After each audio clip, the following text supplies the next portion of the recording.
오늘 본문의 제목이 부모는 사랑의 교훈이다. 한번 따라 합시다. 부모는 사랑의 교훈이다. 예. 집에는 우리 연세 많은 어른 장로님도 계셔야 되고요.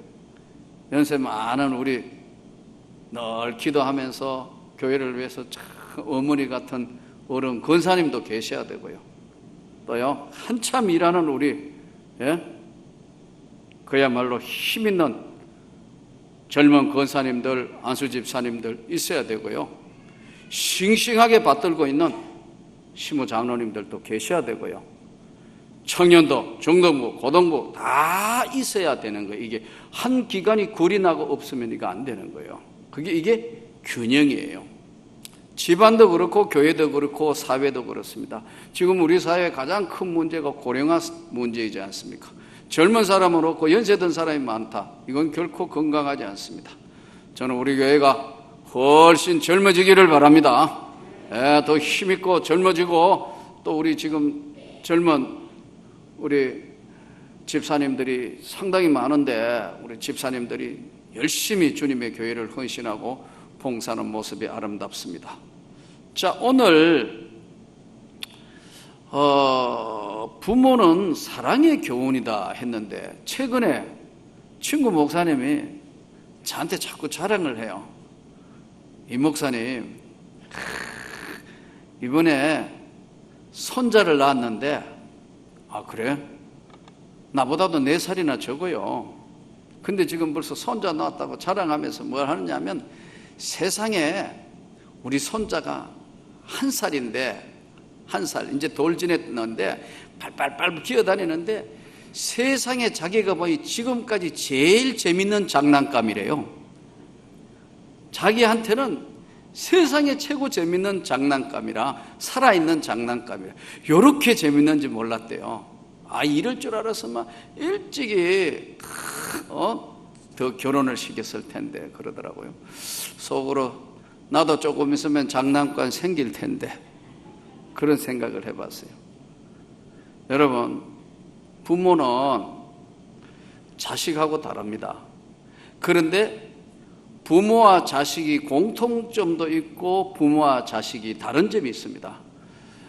이 수요 강의니까 여러분 조금씩 적어가면서 들으면 좋겠어요. 첫째, 3가지 원칙이 있는데 부모는 공통적인 3가지 원칙이 있어요. 자식 사랑하지 않는 부모는 이 세상에 아무도 없어요. 자식을 사랑하지 않는 부모는 이 세상에 아무도 없다고.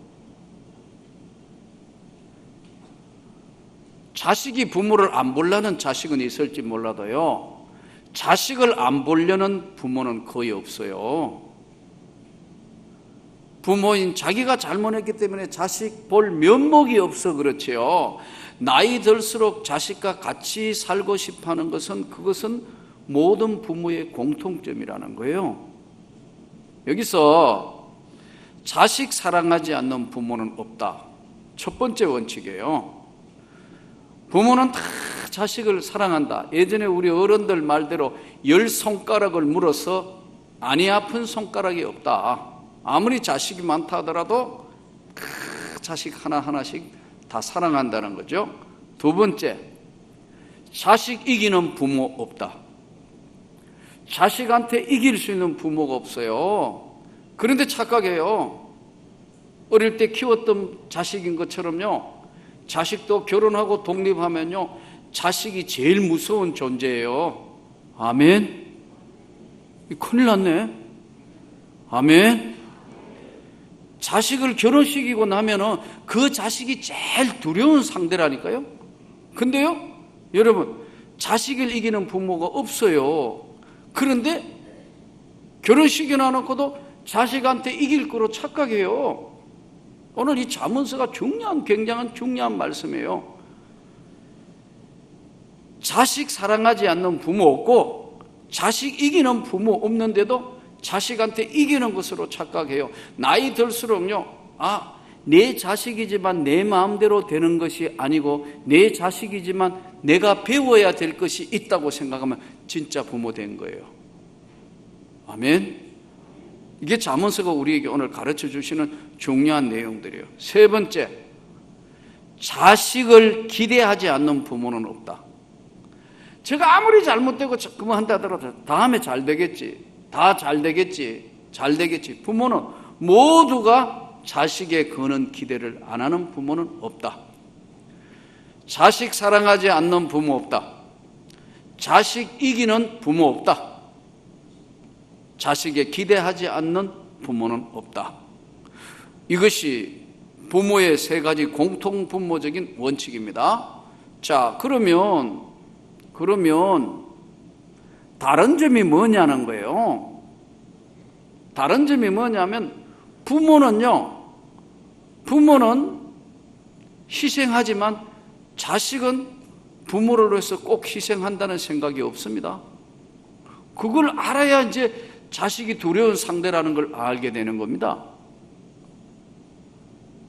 얼마 전에 TV에서 일본에서 한국의 남자가 일본을 건너가서 이제 일본 광산, 일본 조선소, 일본에 막 강제노동 갔다가 거기서 일본 여자하고 결혼해서 아이가 생겨서 일본 여자가 한국에 와서 살았는데 해방되고 나니까 일본 사람들이 우리에게 한 것이 있기 때문에 일본 사람을 무지무지 미워하고 일본 사람 멸시하고 해서 일본인 사람은 한국말도 못하는 여자들이 한평생 자식 때문에 희생한 사람들 이야기들이 TV에 한번 방영된 적이 있어요. 이 사람은 일본 여자지만 일본 사람들에게서 배척을 당했어요. 조국을 배신하고 한국 남자를 택했다. 한국에 오니까 이거 일본 여자라 이거 도저히 받아들일 수 없다.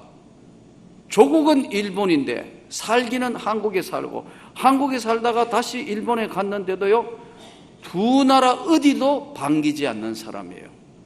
여러분, 우리가 오늘 부모는 희생하지만 자식은 부모를 위해서 꼭 희생한다고 기대하면 안 돼요. 첫 번째요. 두 번째, 자식은 부모 마음을 다 몰라요. 그것이 오늘 잠언서가 우리에게 가르쳐주는 내용이에요. 자식은 부모님의 마음을 다 몰라요. 그래서 이 나이가 되도록 시간이 많이 지나고 난 뒤에 어머니 돌아가시고 참 그러다가 보니까 내가 어머니한테 참 잘했어야 됐는데, 더 잘했어야 됐는데, 이것은 저만 느끼는 것이 아니고 여러분들이 다 같이 느끼는 겁니다. 그래서 부모님 살아계실 동안 효도할 수 있기를 바랍니다. 세 번째, 다른 점, 참 자식이 아니다고 하면서요 대리만족하려고 그래요. 자식을 통해서 대리만족을 하려고 그래요. 특히 우리 민족은 이게 너무 강해요. 그래서 세계 제1등의 교육열이에요. 나는 못했지만 이 자식만은 어떻게 하든 뭔가를 시켜가지고 편한 직업, 더 좋은 것, 더 많은 것을 자식이 가지기를 위해서 100% 대리만족을 하려고 그래요. 이것이 다른 점입니다. 부모는 희생하지만 자식은 희생하지 않는다는 걸, 다르다는 걸 모른다는 거예요. 두 번째는 자식은 부모 마음 다 모른다는 거, 내 마음처럼 알아줄 것이라고 부모님이 생각하지만 자식은 다른 존재라는 거죠. 그러면서도 부모는 100% 자식을 통해서 대리만족을 하려는 것이 부모들이라는 겁니다. 오늘 다윗 왕은 솔로몬에게 직접 교육을 하고 여러 가지 많은 것들을 하면서 오늘 솔로몬은 또 다음 자기 자식인 르호보암에게 많은 교육을 합니다만은 여러분, 말로 하는 교육은 별 효과가 없습니다. 삶으로 보여주는 효과가 가장 중요합니다. 그래서 오늘 본문은 다시 이제 본문으로 돌아가서 보겠습니다. 아들들아, 아비의 훈계를 들으며 명철을 얻기에 주의하라. 내가 선한 도리를 너에게 전하노니 내 법을 떠나지 말라. 나도 내 아버지에게 아들이었으며 내 어머니 보기에 유약한 외아들이었노라. 아버지가 내게 가르쳐 이르기를 내 말을 내 마음에 두라. 내 명령을 지키라. 그리하면 살리라. 지혜를 얻으며 명철을 얻으라. 내 입의 말을 잊지 말며 어기지 말라. 여기서 지혜는 예수 그리스도. 잠언서 말씀을 제가 그랬죠. 지혜는 하나님의 법, 예수 그리스도.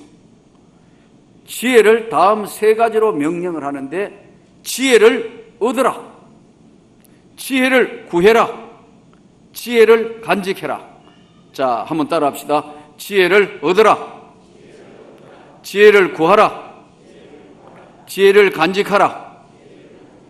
그래하면 지혜가 너를 보호하고, 예수 그리스도가 너를 보호하고, 주님께서 너를 보호하고 너를 지켜줄 것이며 너를 영화롭게 하리라.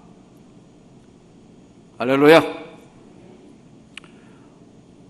월남 전쟁과 나, 최명신 장군이 선 고 주월 한국군 사령부 사령관 했던 최명신 장군이 선 월남 전쟁과 나라는 책을 친구 목사님이 여름에 한번 읽어볼 만한 책이니까 꼭 한번 읽어보라고 추천 도서로 왔어요. 저는 여러분 잘 아시다시피 참 책 읽는 게 이게 제 취미에 가깝게, 요즘은 조금 뭐 바쁘기도 하고 하루 여러 가지 일들이 많아서 그런데 보통 때는 한 달에 거의 책을 적게 읽을 때 20권은 읽습니다. 그게 책값이 많이 돼. 계속 책을 읽으니까. 근데 가만히 생각하니 이게 또 하나님의 은혜 같아요. 근데 요즘에 이제 나이가 들어가면서 눈이 자꾸 아파서 책을 계속해서 한 2시간 집중해서 보고 나면 천장으로 고개를 들어 한참 쉬었다가 읽어봐야 되는데, 어쨌든 책 읽는 걸 좋아하고 책 읽는 게 참 시간이 행복해요. 그 최명신 장군이 이제 육사 5기생인가 그런데 졸업을 하고 좋은 성적으로 육군사관학교를 졸업했는데, 장교인간대가 첫 발령이 어디 났냐면 제주도 발령이 난 거예요. 그 동기들하고. 당시에 제주도 발령 난 사람은 제일 꼴등들, 제일 꼴등 이런 사람들을 제주도 보냈는데, 제주도 여러분 제주도 반란 사건, 유명한 사건이 있었지 않습니까? 잘 모르는 표정이네요. 그런 게 있었습니다.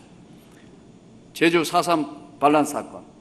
이래서 굉장히 문제인데 중대장으로 갔더니 중대 병력들을 거느리고 있는 중대 80여 명들 전부 총기를 소유하고 있는 병력들의 눈을 보니까요, 전부 다가 공산주의에 똘똘 세뇌가 돼가지고 눈빛이, 자기는 장교고 사병들이 눈빛이 흉흉하더래요. 그 눈빛 앞에 지휘관인 자기가 그 눈빛 앞에 들썩 주지 않겠더래요. 그런데 이걸 데리고 어떻게 반란을 진압하느냐, 말도 안 된다는 생각이 들어서 너무너무 두렵고 떨리는데 이거 할 방법이 없는데, 저녁에 막사에 돌아가지고 들어있으면 누가 와가지고 자기 머리에 총을 쏠지 모르겠다는 거예요. 거꾸로 부하가 상관을 죽일 수 있는 그런 상황이었기 때문에 얼마나 부담스러웠겠어요. 그런데 그 책자에 보면 이렇게 적혀 있어요. 내가 세상 사람하고 다른 것이 있다면 나는 하나님을 믿는 사람이잖아. 이북서 넘어온 사람이거든요. 혼자 혈혈 다시 넘어왔거든요. 내가 이 사람들하고 다 다른 것이 있다면 두렵고 떨릴 때마다 나를 지켜주시고 보호해 주신 하나님이 나와 함께하지 않느냐. 그래서 그 음성을 듣고 자기는 꿇어앉아서 기도하는데 하나님이 지혜를 주셔서 2년보다 더 무섭고 2년보다 더 강한 것이 주님의 사랑이다. 그래서 부하들을 끝까지 사랑하고 보호하고 했더니요, 그 부하들이 머릿속으로는 거의 공산화돼서, 그 당시에만 지적인 사람들이 굉장히, 우리나라 이게 지금 그 당시에는 해방 전에는 굉장히 지금 좌우가 아주 대립되던 시대인데, 그런 사상으로 무장되었던 그들도 진심으로 대하고 진심으로 기도하고 진심으로 하니까 그 부하들이 다른 사람 말은 안 들어도 자기 말은 듣더라는 거예요. 아멘. 여러분, 그래서 진정한 예수 그리스도의 은혜는 너를 지키며 너를 보호하며 너를 영화롭게 하리라. 이 최명신 장군 이야기들. 그리고 마지막 월남전 갔을 때도 박정희 대통령한테 그렇게 이야기합니다. 월남전 전장에가 성산이 없습니다. 프랑스도 졌고 미국도 전쟁에다 틀림없이 질 겁니다. 뭐라고 벌떡 일어나더래요. 세계 최강의 나라 미국이 진다? 못 이긴다. 왜? 보이지 않는 적하고 싸우는데 어떻게 이깁니까?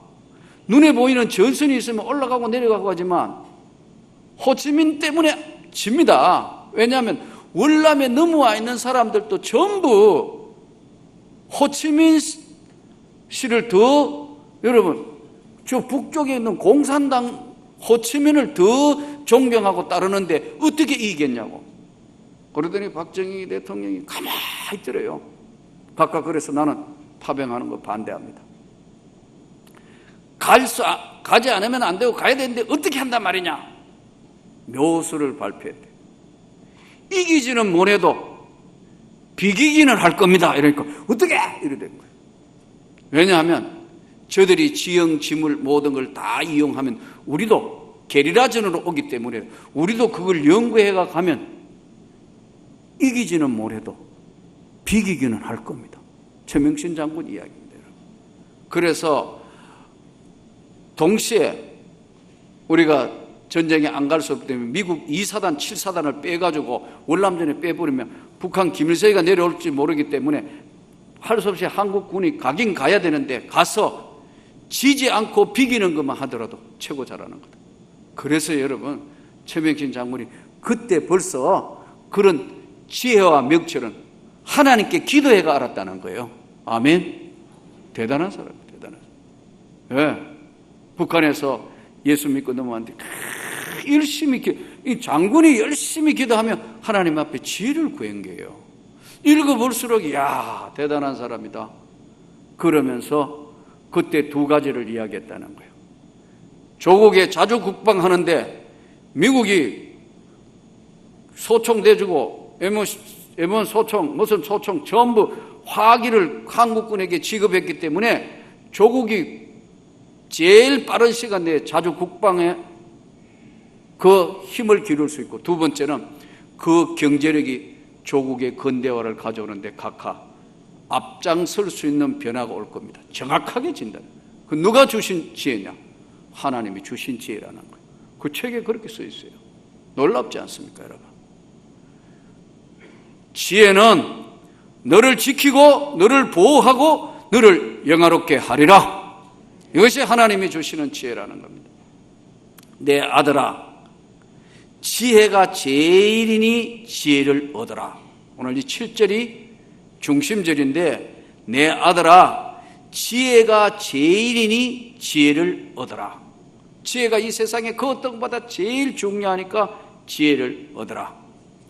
무엇이든지요, 우선순위가 있습니다. 집의 일도 그렇고 교회 일도 그렇고 모든 일에 우선순위가 있어요. 어떤 것 먼저 해야 되느냐? 그 우선순위에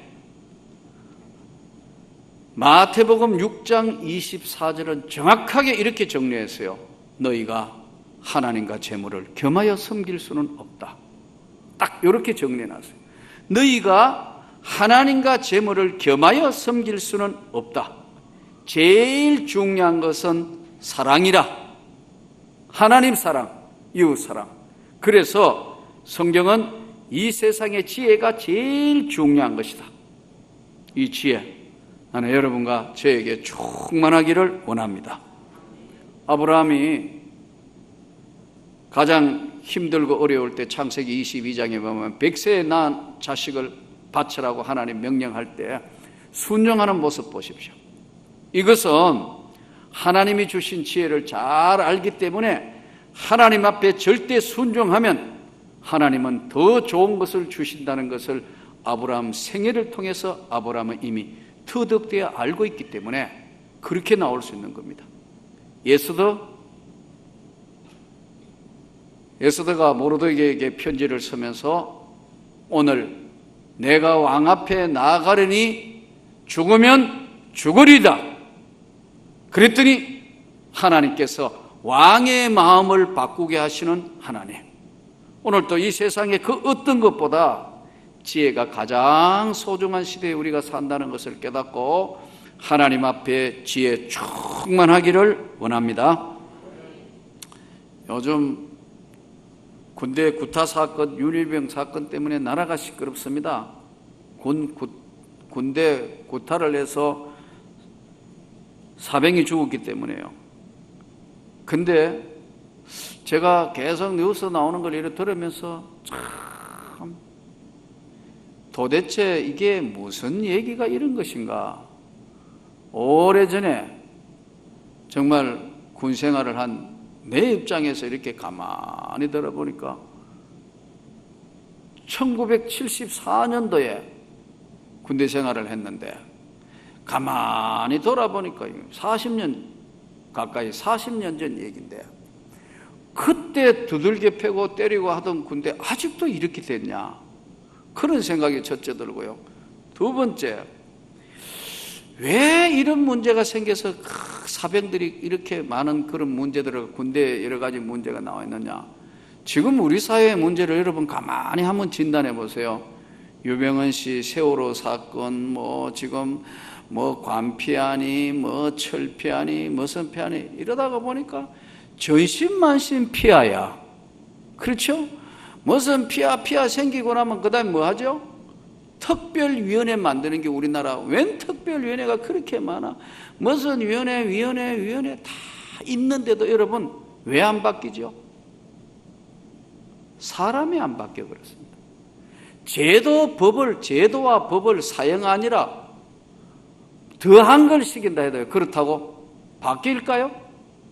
안 바뀌어요. 가치관의 교육을, 어려서부터 가치관의 교육을 상실했어요. 진정한 가치가 뭐냐 하는 가치관을 상실하다가 보니까요, 이런 문제가 군대, 사회, 모든 전반에 걸쳐서 그래요. 여러분, 죄의식이 사라졌다 이 말이에요. 죄를 지어도 아무렇지도 아니한 사회에 우리가 살고 있어요. 우리 주변에 눈을 들어 옆으로 하면 이렇게 저렇게 좌우로만 한번 보세요. 죄를 지으면 정말 안 된다. 이 죄악은 숨기지 못하는 것이며 죄가 너의 문 앞에 엎드러질 것이라고 말씀하신 대로 두려워하고 떨림으로 해야 되는데 이 가치관을 상실시켰다니까요. 안 걸리면 돼. 누구든지 짓밟고 올라가면 돼. 누구든지 속여서 이기면 돼. 누구든지 못 살게 하든지 나만 잘 되면 돼. 이런 잘못된 가치관이 우리 사회의 교육으로 형성이 되어버렸어요. 그래서 여러분, 이 사회의 가장 깊은 큰 문제는 뭐냐면 가치관의 혼란이 온 거예요. 예전에는요, 없어도 이웃집 사람하고 서로 사랑으로 그래도 다 손잡고 그랬어요. 근데 어느 사이에 전부 다 경쟁자만 생겨버렸어요. 저는 정말 바라고 원하기는 우리 교회 아니라도 진심으로 목사로서 여러분을 사랑하고 여러분은 저를 사랑하는 그런 교회를 이루면 좋겠습니다. 또 진심으로 서로 염려하고 사랑하고 안아주고, 세상은 정말 살만한 가치가 있는 것이라고 생각을 바꿀 수 있도록 가치관이 안 바뀌어 그렇거든요. 1943년도에 나치 수용소에 갔던 앨리스 존머라는 사람이 여자분인데 피아니스트입니다. 이 사람이 유대 여자예요. 영화에도 나오고 그랬죠. 얼마 전에 이제 마지막 세상을 끝내면서 나는 한 세상, 참 아름다운 세상을 보고 아름다운 세상에 살아있다가 가기 때문에 하나님께 감사한다. 1943년도에 아무 죄 없이 이 사람 여자 피아니스트였어요. 유명한. 그런데 나치에게 유대인이라는 것으로 남편하고 또 6살짜리 아들하고가 수용소에 잡혀갑니다. 그 수용소에 잡혀가 얼마 있지 않아서 남편은 그 충격으로 세상을 떠나요. 그래서 수용소 안에서 남편은 한 줌의 난로에 재로 화하고 죽습니다. 그러니까 오늘 죽을지 내일 죽을지 모르는 나치 수용소에서요, 피아니스트인데, 이 피아니스트가, 그 나치가 참 잔인한 놈들이 그렇게 하면서 나치 장교들 파티하는 데는 꼭 와가 피아니 치러 하는 거예요. 또 당시에 유명한 피아니스트니까. 그러니까 이제 피아노 치러 가면 얼마나 불안하겠어요. 기분 나쁘면 언제든지 난로에 집어넣을 수 있는데, 이 나치가. 그런데도 자기는 이렇게 기도하며 생각했다는 거예요. 내가 이 순간에 내 남편은 이미 하나님의 품에 안겼는데, 나는 내가 짧은 시간이지만 그래도 내가 가장 사랑하고 내가 가장 좋아하는 피아노를 칠 수 있어서 행복하다. 그래서 그런 내식을 전혀 하지 않는 거예요. 피아노 치는 그거 보고 독일군 장교들이 애들 이야기하면 뿅 가버리는 겁니다. 이야, 그래서 건드리면 안 돼, 그 여자는. 건드리면 안 돼, 그 여자는. 왜? 너무너무 아름다운 피아노를 치면서 표정을 보니까. 그러고 겁먹은 6살짜리 아이를 수용소에 막사에 들어서는 아이의 손을 잡고 기도해 주는 겁니다. 하나님, 무사히 하나님의 은혜로 이 악마의 소굴을 빠져나가게 해 주옵소서. 그의 기도를 들으신 하나님이 나치 독일이 항복하고 미국으로 이민을 가서 100세 넘게 살았습니다. 요 최근에 돌아가셨습니다. 그가 남긴 글이요, 이런 글입니다. 나는 6살짜리 아들이, 어머니는 피아노 치고 6살짜리 아들이 뭘 했냐면요, 첼로를 했습니다. 전공을. 그래서 나는 아들과 같이 피아노 치며 첼로로 연주하고 하나님을 찬양할 때, 그때가 내 인생에서 가장 행복한 순간이다. 그리고 그것을 끝내고 아들과 커피 한 잔과 숲속에 들려오는 새소리들과 맑은 바람과 따뜻하게 내 얼굴에 비춰주는 햇살만으로도 나는 능히 행복할 가치가 있었다. 내가 사랑하는 것들, 내가 아끼고 있었던 모든 것들은 멀리 있지 아니하고 내 가까이 있었다. 예, 여러분, 지혜가 있는 사람입니다. 나는 여러분과 저에게 이런 지혜가 충만하기를 원합니다. 그러한 절대적으로 하나님을 의지하고 평안을 얻으니까 나치들이 보호한, 나치들이, 예, 기분 나쁘면 사람을 그냥 산채로 난로에 집어넣었어요. 얼마나 잔인한 놈들인지. 그냥 생체 실험하고 그래서요, 가보면요. 그랬는데도 너무나 다른 세계에 있는 같은 연주하는 글을 보면서도 나치가 보호해줬다니까요. 여러분, 오늘 저는 이 사악한 세상 가운데 정말 예수님이 내가 이 세상에 있는 동안은 내가 세상의 빛이다. 깜깜한 세상이 오리니 너희 빛이 있을 동안 나를 믿으라고 주님이 말씀하시는데, 세상을 가만히 한번 돌아보고 위아래를 한번 보십시오. 어두운 세상이라고 어둠만 탓하는 사람이 있습니다. 저 어두운 세상, 세상은 어차피 어둡습니다. 그러면 어떻게 되나요? 그 어두움과 다른 세상에 내가 있다는 사실에 감사할 수 있기를 바랍니다. 기뻐할 수 있기를 바랍니다. 그 지혜가 충만한 사람에게는 하나님이 그를 통해서 이루시고자 하시는 놀라운 축복을 주시는 줄 믿습니다. 이제 14절부터 27절까지 14절부터 27절까지 다 찾았으면 아멘. 같이 하나님 말씀 봉독합니다. 사악한 자의 길에 들어가지 말며 악인의 길로 다니지 말지어다. 그의 길을 피하고 지나가지 말며 돌이켜 떠나갈지어다. 그들은 악을 행하지 못하면 자지 못하며 사람을 넘어뜨리지 못하면 잠이 오지 아니하며 불의의 떡을 먹으며 강포의 술을 마심이니라. 의인의 길은 돋는 햇살 같아서 크게 빛나는 한낮의 광명에 이르거니와 악인의 길은 어둠 같아서 그가 걸려 넘어져도 그것이 무엇인지 깨닫지 못하느니라. 내 아들아, 내 말에 주의하며 내가 말하는 것에 내 귀를 기울이라.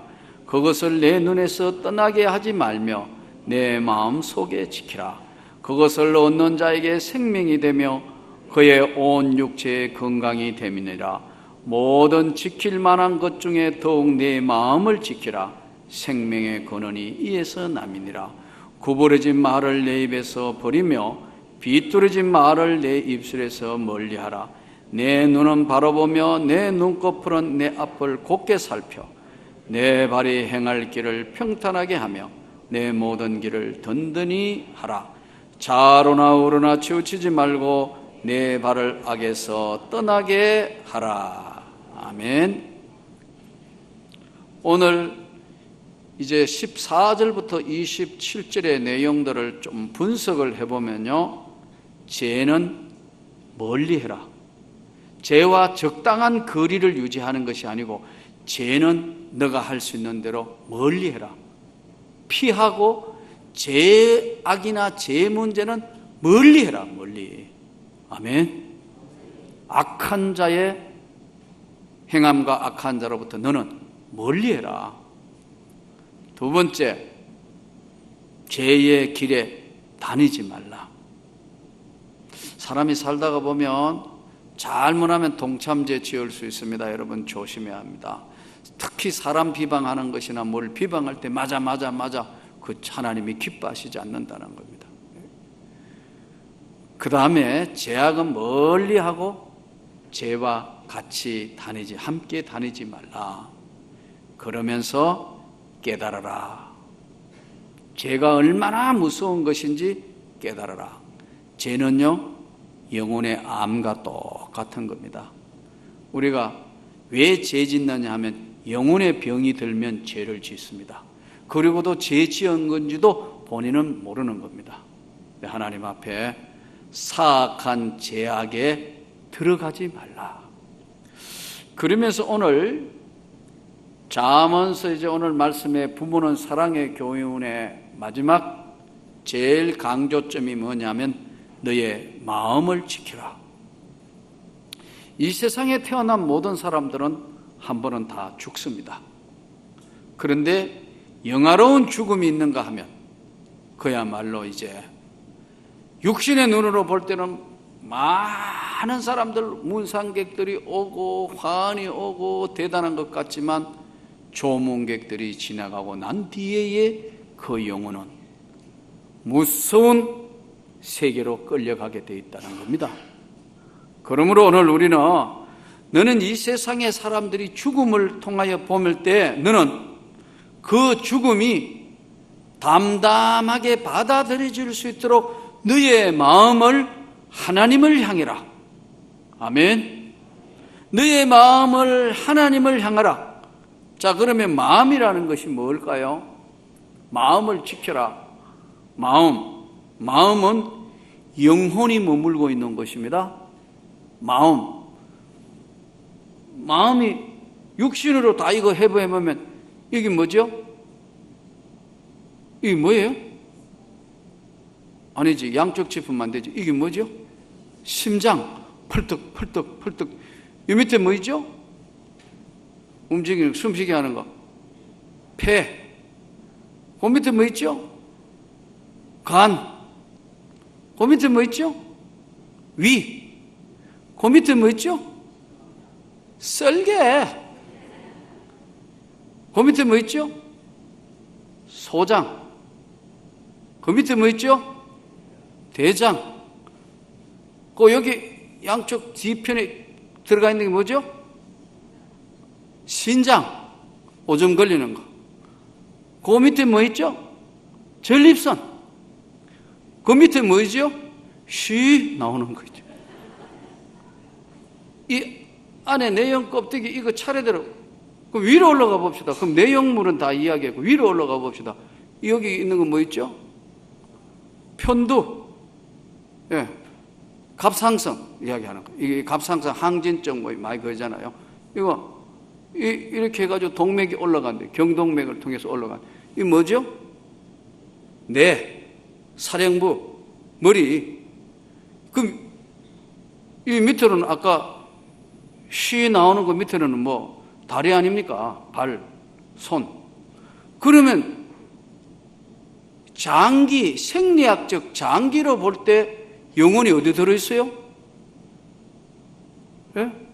심장인가? 간인가? 폐 속에 들어있는가?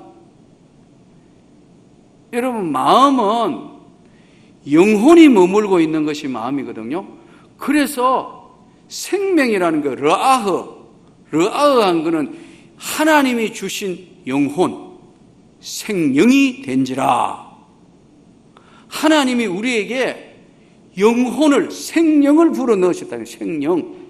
그러니까 우리의 영혼이 가지고 있는 자소가 우리 이 육신 안에 있는 게 아니고 육신과 겹쳐 있는 거예요. 그래서 아무리 엑스레이 찍고 뭐 초음파하고 다 해도 영혼 못 찾아내요. 마음을 못 찾아내는 거예요.